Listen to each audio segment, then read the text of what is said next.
My name is Colonel Gerald Tatzgern. I'm heading the department fighting against human smuggling, human trafficking, transporter, prostitution. I'm almost 30 years police officer, and since 16 years I'm heading this office for investigations against these criminal networks. Normally we had between 12 and 17,000 detections of so-called illegal migrants in Austria, and the years 2014-15 was a very big challenge. So it means that we had more than 40,000 detections in 2014, and then almost 100,000 in the year 2015, and in the year 2016 against more than 50,000 people, which means a big challenge for all the governments, authorities, and law enforcement. And at the same time, we could focus that it became more and more famous to work as human smuggler, to earn a lot, millions of criminal profit based on the business of these refugees, of these migrants in Austria. If you try to be smuggled from far away from Europe, I would say from Africa or from Afghanistan, Pakistan, you have to pay an average amount per person between 8,000 and 15,000 US dollars. Sometimes children paying less. So if you count 50,000, 100,000 person, and they have to pay 8, 10, 15,000 US dollars each, you can see just from the point of view of Austria, there are millions. The main challenge is that the routes to be smuggled are quite long. So we have to cooperate very efficient between the law enforcement agencies in the countries of origin, in the countries of transit, and in the countries of destination, which is always also Austria, which means it's not so easy to find the right partners.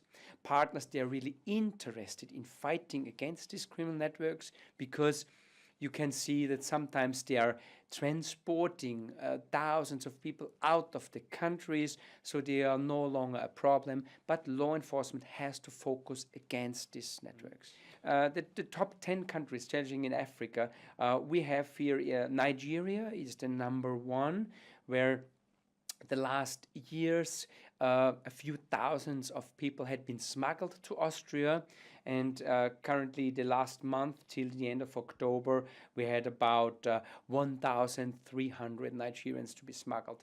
But if we talk about Somalia, we have about 500 to 600 a year, and last year we had to focus from migrants from Eritrea up to 800 in the year 2016, but the situation now in the year 2017, it was decreasing enormously. So we detected in the first 10 months 2017 about 150 persons from Eritrea. The top 10 countries what we detect in Austria is Syria, Afghanistan, Pakistan, Nigeria, Iraq, the Russian Federation, mostly Chechens, Iran, Somalia, the Ukraine, and there is a group of so-called unknown citizenships. So it is not really easy to find out in the first interview to find out which citizenship they are.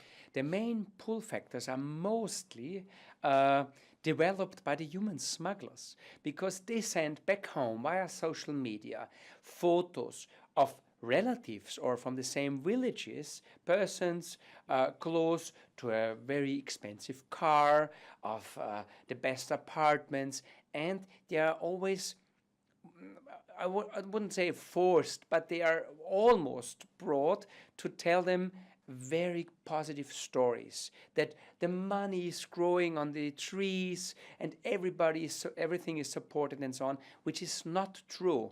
The smugglers, they want to keep their business, and if it's a win-win situation, because the people, the migrants, they try to leave the countries and to reach Middle Europe, Austria, because they think everything is supported, but it's not true. And then they are very disappointed after weeks and months that nobody is really giving them a lot of money, providing them apartments and so on. But the human smuggler tried to keep these fake stories. But if we investigate against the criminal network, we try to cooperate with the embassies and representatives here in Austria. Absolutely yes, because my really willingness is to cooperate with countries of origin and countries of transit, because this is the only way why we can really dismantle criminal networks.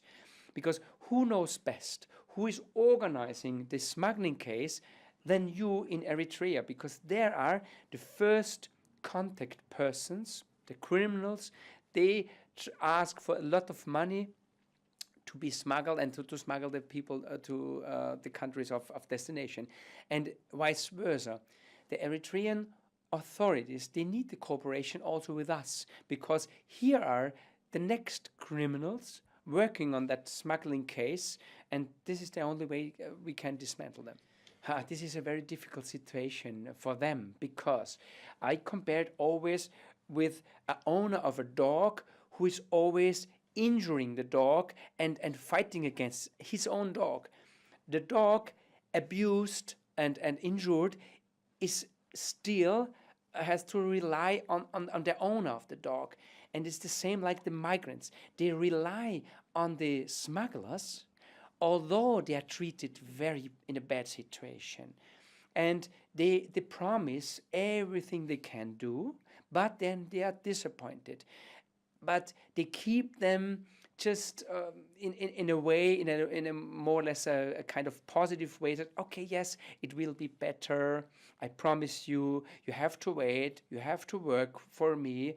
And if they complain because they have already paid thousands of US dollars or euros, they said, okay, yes, it was not enough because my partner is asking for some more money and an end.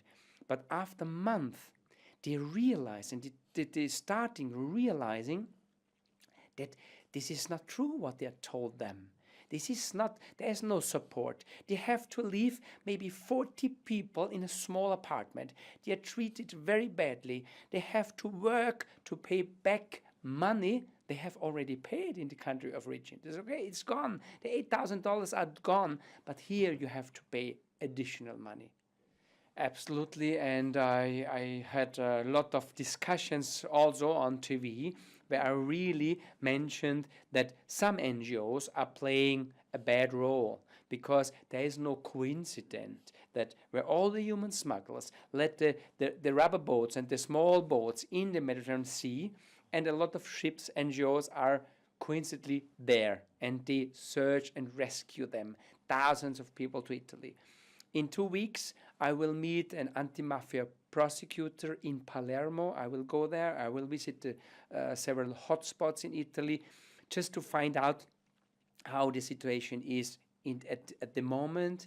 And this is the first situation where the people had been smuggled to Sicily, for example, and they're really disappointed, because what they can expect is hotspot. It means asylum centers where they are not really allowed to leave. There is no possibility to leave, and they realize what was promised and what is the reality. And I'm convinced, and this is the main issue where traveling to Palermo, there are investigating cases against NGOs, because the first exploitation sometimes starts at an NGO boat. So they collect all their belongings, sometimes money, if they have one, because normally they are losing everything in Libya, everything. During the exploitation situation, they take all the money, everything, and then they are brought to Italy. But this is the last step of exploitation, and they have also really nothing if they reach Italian territory. We had the situation to focus. We had been not aware, I would not call it, but we had no really control. About 100,000 people entered our country. We had not the possibility to register all these people, and we are not sure if all the people are left to Germany, if they are still here. So it's a little bit the losing of control, and as a law enforcement, it was not the best feeling. But we have to try again to find out who needs support, and we give 100% support to them, but a high percentage of all the migrants are just trying to abuse our social system. We know that. They ask for asylum, they hide within Austria, they receive social benefit, they send all the money back home, and then we can see they start working also as some criminals. So we try as a law enforcement to keep the situation under control. We are very open, and if you need support because you of the political situation in your country of origin, I am totally aware that people, they want to support. We are rich enough, we can support, but there's also a high number abusing our system, and there we have to work that these people should be supported in the country of origin. The message is we are working, and this is really my personal intention as a law enforcement, we're working on a legal way to visit and maybe also to work in Europe. And please do not rely on the facilitators, on the human smugglers. They are liars. The only thing they want to do is to make criminal profit because of the migrants.